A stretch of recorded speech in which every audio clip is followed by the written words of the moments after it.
مصر کے ایک بڑے مشہور بزرگ ہوئے ہیں جن کا نام ہے شیخ محمد غزالی، اور آپ کی کتاب ہے الاسلام والطاقات المعطلہ، کہ اسلام اور اس کے اندر معطل قوتیں اور طاقتیں، یعنی وہ طاقتیں جو معطل ہو گئی ہیں یا انہیں معطل کر دیا گیا ہے اور اب ان سے کوئی فائدہ نہیں لیا جا رہا، اس میں وہ مفہوم کی اصلاح کرتے ہوئے فرماتے ہیں کہ بہت سارے مسلمان سمجھتے ہیں کہ حضور صلی اللہ علیہ وسلم نے غریبی کو دولت مندی پر فضیلت دی ہے اور فقیری کی دعوت دی ہے۔ اس بزدلانہ فلسفے سے انہوں نے فقر اور غربت کو پھیلانے میں اور غریب کی اور غربت کی محبت کو نشر کرنے میں کردار ادا کیا، جبکہ اللہ رب العزت نے یہ پیغام نہیں دیا، نہ اللہ کے رسول نے دیا جس کو پھیلانے کی کوشش کی گئی۔ اب وہ لوگ جو یہ کہتے ہیں کہ حضور صلی اللہ علیہ وسلم واقعتاً نعوذ باللہ غربت کے اندر زندگی گزارنے والے تھے اور آپ کے پاس کچھ بھی نہیں تھا، اور سرکار دو عالم صلی اللہ علیہ وسلم، یہ جو ایک روایت ہے اگرچہ درست روایت ہے لیکن اس سے غلط مفہوم لیا جاتا ہے کہ آپ نے پیٹ پہ پتھر باندھا تو اس کا مطلب یہ ہے کہ آپ کو کھانے کے لیے نعوذ باللہ کچھ نہ ملتا تھا، یا روزی کی تلاش میں آپ گھر سے نکلتے تھے کیونکہ گھر میں کھانے کے لیے کچھ نہیں ہے۔ وہ بھی ایک حدیث موجود ہے لیکن اس کا بھی کنٹیکسٹ اور سیاق و سباق لوگ سمجھ نہیں سکتے، تو وہ اس ایک واقعے کو حضور کی پوری زندگی پہ حاوی کرنے کی کوشش کرتے ہیں کہ وہ کھانے کے لیے گھر سے نکلتے تھے کہ کہیں سے مل جائے، اور پھر اس طرح کے مفاہیم جو ہیں ان کو ترویج دینے کی کوشش کی جاتی ہے، جبکہ دوسری طرف قرآن کی واضح آیت ہمارے سامنے موجود ہے کہ اللہ رب العزت نے ارشاد فرمایا وَوَجَدَكَ عَائِلًا فَأَغْنَا، کہ ہم نے آپ کو کثیر العیال پایا تو ہم نے آپ کو غنی کر دیا۔ تو جب اللہ فرماتا ہے کہ ہم نے اپنے نبی کو غنی کر دیا تو پھر ہم کیسے مان لیں کہ حضور صلی اللہ علیہ وسلم غنی نہیں تھے، یا سرکار دو عالم صلی اللہ علیہ وسلم کو نعوذ باللہ کسی کی کوئی احتیاج تھی؟ یہ بالکل بھی درست بات نہیں ہے۔ اب آئیے حضور صلی اللہ علیہ وسلم کی زندگی کے سالانہ بجٹ پہ بات کرتے ہیں، اور بجٹ کو جب دیکھا جاتا ہے تو اس میں اخراجات بھی دیکھے جاتے ہیں اور پھر آمدن بھی دیکھی جاتی ہے۔ تو سب سے پہلے اگر ہم یہ دیکھیں کہ حضور صلی اللہ علیہ وسلم کے اخراجات کی کتنی مدات تھیں جن میں حضور کو خرچ کرنا ہوتا تھا، تو اس میں 13 گھروں کی حضور کفالت فرماتے تھے، 1 نہیں، 2 نہیں، 4 نہیں، 13 حجرے، اور پھر ازواج مطہرات، اور 13 گھر ایسے تھے جو سرکار دو عالم صلی اللہ علیہ وسلم اپنے خرچ سے جن کو چلاتے تھے، جن کو راشن مہیا کرتے تھے، جن کے لیے نان و نفقے کا حضور صلی اللہ علیہ وسلم بندوبست فرماتے تھے۔ 7 بچوں کی حضور صلی اللہ علیہ وسلم کفالت فرماتے تھے، کیونکہ ازواج مطہرات میں سے 2 ایسی امہات المومنین ہیں جو حضور سے نکاح جب انہوں نے کیا تو ان کی پہلی اولاد جو پہلے خاوند سے تھی وہ بھی ساتھ آئی، اور وہ بھی حضور کی کفالت میں، اور حضور صلی اللہ علیہ وسلم ان کے اوپر بھی خرچ فرمایا کرتے تھے، سیدہ ام سلمہ اور سیدہ ام حبیبہ رضی اللہ تعالی عنہما۔ اسی طرح 5 خدام تھے جو سرکار دو عالم صلی اللہ علیہ وسلم جن کے اوپر نان و نفقے کا بندوبست بھی فرمایا کرتے تھے۔ پھر اصحاب صفہ، وہ لوگ جو مسجد نبوی میں رہتے تھے اور جن کا اور کوئی گھر نہ تھا، ان کے اوپر بھی سرکار دو عالم صلی اللہ علیہ وسلم گاہے بگاہے ان کے لیے بھی اہتمام فرمایا کرتے، ان پہ بھی خرچ کیا کرتے۔ وفود کی آمد ہوتی تو حضور اپنے گھر میں اور مسجد نبوی میں وفود کا استقبال کرتے، ڈیلیگیشنز آتے، 27 ڈیلیگیشنز کا عام الوفود صرف 1 سال میں حضور صلی اللہ علیہ وسلم نے استقبال کیا، اور کسی کو خالی نہیں بھیجا، مدینہ پاک کی کھجوریں دے کے بھیجا، ان کے اوپر انعامات کی بارش فرمائی، نوازشات ان پہ فرمائی۔ تو یہ سارے حضور صلی اللہ علیہ وسلم کے اخراجات ہیں۔ پھر حضور کے لباس کے بارے میں ہمیں شمائل میں یہ ملتا ہے کہ ایک حضور کا عبایا وہ تھا بڑا شاندار اور خوبصورت جو آپ جمعے کے دن زیب تن فرماتے تھے، 2 عبائے جبہ خوبصورت یمنی خوبصورت جبے وہ تھے جو آپ ڈیلیگیشنز کا استقبال کرنے کے لیے وہ پہنا کرتے تھے۔ پھر سواریوں کی اگر ہم بات کریں تو سرکار دو عالم صلی اللہ علیہ وآلہ وسلم کے پاس بہترین اونٹنی جسے قصوہ جس کا نام تھا وہ آپ کے استعمال میں تھی، گھوڑا موجود تھا، بغل اور خچر وہ موجود تھا، تو سواریاں ان کا اہتمام تھا۔ پھر آلات جہاد سرکار دو عالم صلی اللہ علیہ وسلم آپ کی ملکیت میں بہت سے موجود تھے، تلواریں، زریں وہ موجود تھیں۔ یہ سارے حضور صلی اللہ علیہ وآلہ وسلم کے احادیث پاک میں ہمیں ملنے والے وہ اخراجات ہیں جو میرے کریم آقا صلی اللہ علیہ وآلہ وسلم فرمایا کرتے تھے، اور اس میں کوئی شک نہیں کہ کہ اللہ نے اپنے غیب کے خزانوں سے اپنے پاک نبی کو اتنا نوازا کہ اگر آپ چاہتے تو احد پہاڑ بھی سونا بن کے ظاہری طور پہ ساتھ چلتا،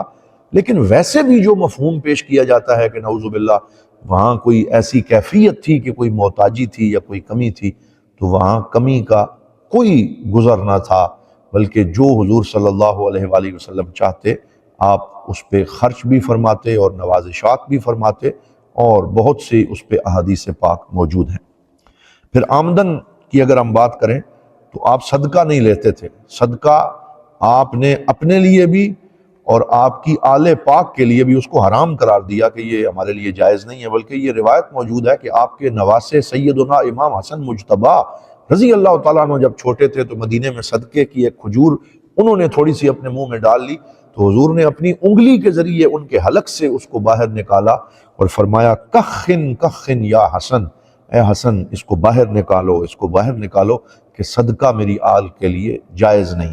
تو یہ بھی کوئی سورس آف انکم حضور کا نہ تھا کہ آپ صدقہ لے کے نعوذ باللہ گزارا کریں۔ خاندان سے بھی رقم نہ لیتے تھے، قُلْ لَا أَسْأَلُكُمْ عَلَيْهِ أَجْرًا إِلَّا الْمَوَدَّةَ فِي الْقُرْبَى، کوئی اجر رسالت حضور نے نہیں لیا، جیسے آج کل ہمارے ہاں علماء کرام کا ایک رجحان اور روٹین ہوتی ہے، وہ معاملہ بھی نہ تھا، وہ تحائف بھی نہ تھے، اور وہ اجر رسالت اور اس طرح کی کوئی چیز بھی سرکار دو عالم قبول نہ فرماتے تھے۔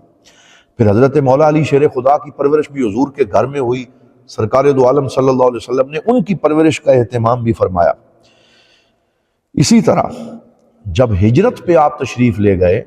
تو سرکار دو عالم صلی اللہ علیہ وسلم کے لیے حضرت ابوبکر صدیق نے بہترین قسم کی سواری تیار کی تھی، لیکن حضور نے فرمایا میں گفٹ نہیں لوں گا بلکہ میں اس کے پیسے دے کے اسے لوں گا، تو وہ سواری بھی آپ نے اپنے پیسوں کی خریدی، اور حضرت ابوبکر صدیق جیسے وفادار غلام کو بھی آپ نے پیسے دیے اور پھر ان کو لیا۔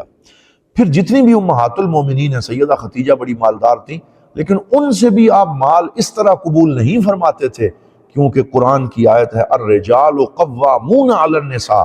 کہ مرد عورتوں کے قوام ہوتے ہیں۔ تو جس نے پوری دنیا کو یہ سبق دینا تھا کہ مرد جو ہے وہ انفاق کرتا ہے، وہ خرچ کرتا ہے، تو آپ صلی اللہ علیہ وآلہ وسلم امہات المومنین کے پیسے کو بھی استعمال کیسے فرما سکتے تھے؟ تو وہ معاملہ بھی نہ تھا۔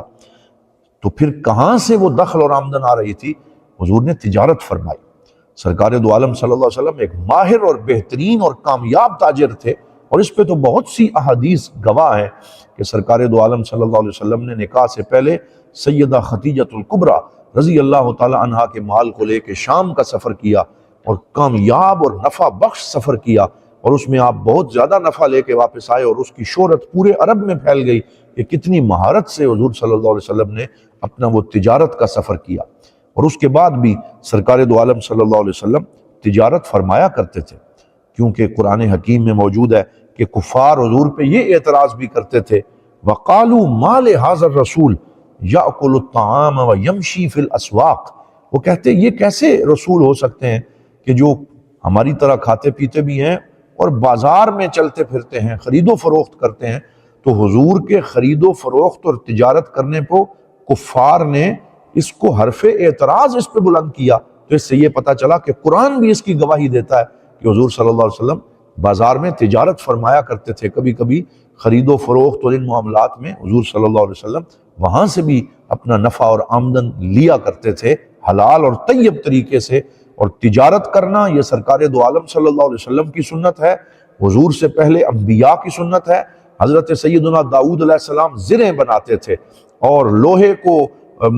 مولڈ کر کے اس سے آلات تیار کر کے بیچتے تھے، دیگر بہت سے انبیاء نے تجارت فرمائی۔ تو تجارت کرنا یہ انبیاء کا پیشہ بھی ہے، یہ انبیاء کی سنت بھی ہے۔ آج ہمارے ہاں تجارت کی طرف ہمارے لوگ نہیں آتے، وہ روزگار کی طرف نہیں آتے، وہ حلال اور طیب کوششوں کی طرف اپنے آپ کو اکنامکلی سٹرانگ کرنے کی طرف نہیں آتے، بلکہ وہ اسلام سے ایک غربت اور فقیری کے ایسے مفہوم کو لے کے بیٹھ جاتے ہیں جس کی درست سمجھ اور انڈرسٹینڈنگ بھی ان کو نہیں ہوتی۔ تو اس مفہوم کو تبدیل کرنے کی ضرورت ہے، اور اپنے ملکوں کو ترقی یافتہ ممالک کی صف میں شامل کرنے کی ضرورت ہے، اور اپنے خاندان کے لیے بہترین تجارتی حکمت عملی وضع کرنے کی ضرورت ہے۔ اور اس مفہوم کی اگر تصحیح ہو جائے اور ہم صحیح طریقے سے اسلام کے نظام تجارت کو سمجھ لیں تو اس سے بھی بہت بڑی بہتری ہے جو الحمدللہ آ سکتی۔ تو سرکار دو عالم صلی اللہ علیہ وآلہ وسلم کے بارے میں یہ ساری روایات ہمیں ملتی ہیں۔ پھر مال غنیمت حضور صلی اللہ علیہ وسلم کے پاس آتا، اس میں خمس تھا، جس خمس کو اہل بیت اور سرکار دو عالم صلی اللہ علیہ وسلم کے لیے رکھا گیا، اور اس خمس میں سے حضور صلی اللہ علیہ وسلم ازواج مطہرات پہ، اہل بیت اطہار پہ، فقراء اور مسکینوں پہ خرچ کرتے تھے۔ حتیٰ کہ صحیح بخاری میں روایت ہے کہ ایک دفعہ اتنا مال غنیمت آیا کہ صرف جو حضور کا حصہ تھا وہ اتنا زیادہ تھا کہ غنم ما بین جبلین، کہ وہ بکریاں اور ریوڑ اور بھیڑ بکریاں اتنی تھیں کہ دو پہاڑوں کے درمیان پوری وادی بھر گئی، اتنی زیادہ سرکار دو عالم کی ملکیت میں تھی۔ اور عطا کا عالم یہ تھا کہ آپ نے ایک ہی مانگنے والے کو وہ سارے کا سارا ریوڑ عطا کر دیا اور اللہ کی راہ میں دے دیا۔ تو اللہ کی راہ میں انفاق فرماتے تھے، خرچ کرتے تھے۔ فقر اضطراری نہیں بلکہ فقر اختیاری تھا، جس کو سرکار دو عالم صلی اللہ علیہ وسلم نے اختیار کیا، لیکن اس کے ساتھ ساتھ وہ معاملہ نہیں تھا کہ جس کو آج کل ہم لوگ بیان کرتے ہیں۔ بعض لوگ فقر والی احادیث بیان کرتے ہوئے یہ بھی اس حدیث سے بھی استنباط کرتے ہیں کہ حضور صلی اللہ علیہ وسلم نے فرمایا کہ جو میری امت کے فقیر ہیں وہ اتنے سال میری امت کے امیروں سے پہلے جنت میں چلے جائیں گے، اور امیر بعد میں جائیں گے اور فقیر پہلے جائیں گے۔ تو اس سے وہ یہ استنباط کرتے ہیں کہ اس کا مطلب یہ ہوا کہ پھر فقیری جو ہے اور غربت جو ہے وہ امیری سے افضل ہے۔ تو اس کا مفسرین کرام نے یہ جواب دیا ہے کہ وہ کیوں پہلے چلے جائیں گے، کہ جن کے پاس مال ہی نہیں ہوگا انہیں تو حساب نہیں دینا پڑے گا،